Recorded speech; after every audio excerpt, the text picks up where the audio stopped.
Today we are going to explain an American drama fantasy movie called Secret Obsession. Spoilers ahead, watch out and take care. The movie opens with a scene on a rainy night where Jennifer, a woman, finds herself being chased by an unknown man.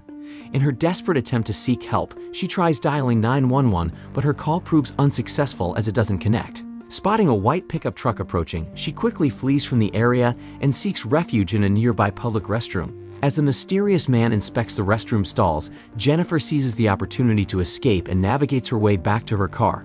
However, just when she hopes for a smooth getaway, her car stubbornly refuses to start, intensifying her panic. In a sudden twist of events, the enigmatic man materializes before her, increasing the tension. Thankfully, after several attempts, the car's engine finally roars to life. But to her dismay, the vehicle unexpectedly moves backward. It becomes apparent that her car had been connected to the one behind it using a cable. She decides to abandon the car and flee on foot. Her escape is cut short when she is struck by a passing vehicle, rendering her unconscious. Following the accident, Jennifer is swiftly transported to the hospital for urgent medical attention. The medical staff notes the absence of an ID card in her possession, which complicates the identification process. Meanwhile, Russell Williams, Jennifer's husband, arrives at the hospital in a state of distress. However, he is denied access to her room, leaving him anxious and uncertain about her condition. In due course, Nurse Masters approaches Russell, conveying the unfortunate news that Jennifer has suffered a brain injury resulting in amnesia. This condition renders her incapable of recollecting the events of the previous night or any memories from her past life. The following day, Russell Williams finds himself in a meeting with Detective Frank Page, who initiates an interrogation regarding the supposed incident involving Jennifer. Inquisitive about the circumstances surrounding Jennifer's presence alone in the rest area during the late hours of the night, he expresses his curiosity to Russell and attempts to uncover the reasons behind his wife's actions, considering her lack of identification. Russell clarifies that Jennifer had simply gone to the rest area to purchase groceries for their dinner that night. Noting the absence of Jennifer's car, Detective Page informs Russell that he will commence his investigation by focusing on locating the vehicle. Before leaving, the detective expresses a desire to speak with Jennifer once she regains consciousness. After several days of unconsciousness, Jennifer finally awakens in her hospital room.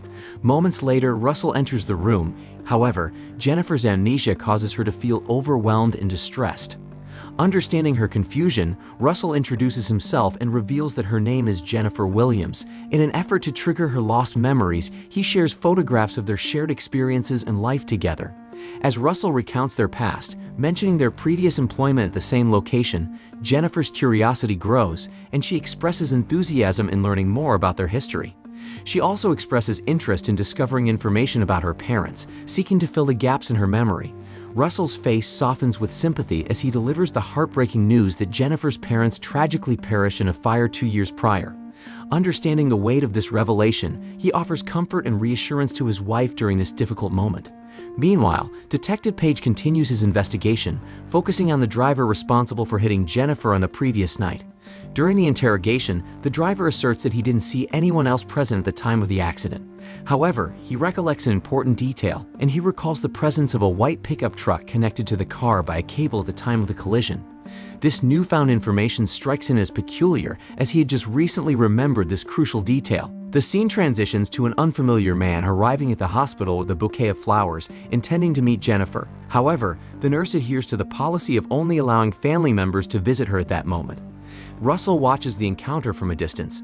The following day, Jennifer seems to grow more comfortable with Russell's presence, and the two spend the day together in the hospital. As a few more days passed, Jennifer receives permission to leave the hospital, but is provided with a cane due to her still recovering leg. Russell then brings Jennifer to their house located in the mountains. Upon arriving home, Russell guides Jennifer through their shared memories and activities that took place in the house. Initially, he attempts to aid her gradual recollection by showing her their wedding photograph. However, as Jennifer starts to explore the house, distressing memories abruptly resurface in her mind. Jennifer's lingering inability to remember the truth of what had happened continues to weigh heavily on her, leaving her in a perpetual state of unease. The resurfacing of distressing memories only adds to her discomfort. Meanwhile, as Russell prepares food for Jennifer, he receives an urgent phone call from Detective Page. During the call, Detective Page shares the frustrating news that Jennifer's car has yet to be located. He informs Russell about his interviews with two individuals who claim to have witnessed a white pickup truck near the scene of the accident. One of them speculated that perhaps the truck was responsible for pulling Jennifer's car. In light of these developments, Detective Page expresses a desire to meet Jennifer at the police station the following day at 11. Russell initially wishes to refuse the request for Jennifer to meet Detective Page at the police station, considering their recent return home. Later in the day, Jennifer inquires about Russell's earlier phone conversation. Russell, now displaying suspicion, claims it was a call from his workplace. As they both used to work at the same place, Jennifer asks if it's acceptable for her to take a long leave. To her surprise, Russell informs her that she left the company after they decided to start a family.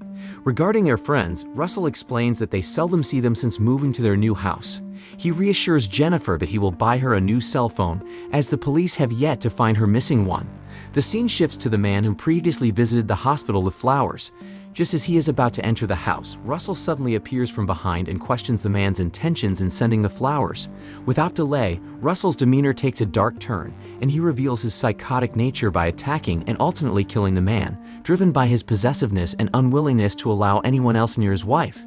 After disposing of the man's body by burying it in the backyard of their house, Russell is unexpectedly discovered by Jennifer when she wakes up and notices someone in her backyard. Surprised to find her husband there in the middle of the night, Jennifer wonders about his late-night activities. The following day, Russell casually dismisses Jennifer's inquiry, stating that he had trouble sleeping. Jennifer doesn't press the matter further, accepting his explanation. Detective Page tries to contact him about Jennifer's appointment, but is only able to reach his voicemail. Determined to meet with Jennifer, the detective attempts to search for Russell's home address in the police database, but finds it strangely absent from the county records.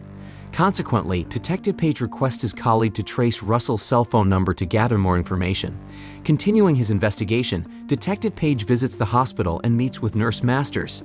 He seeks the home address details that Russell had previously provided to the hospital.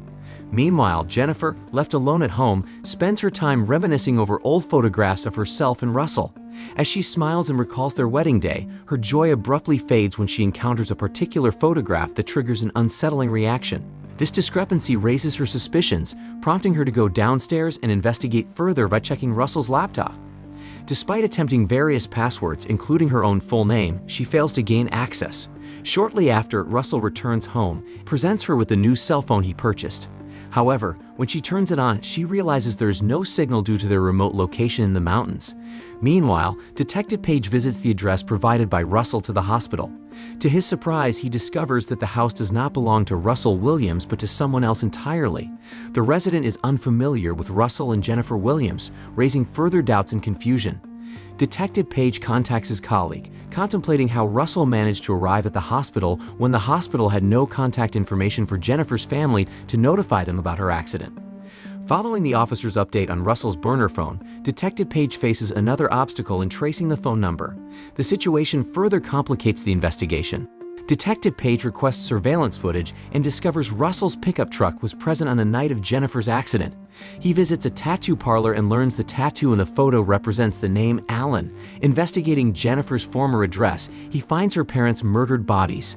Jennifer finds her maiden name on her driver's license in Russell's wallet.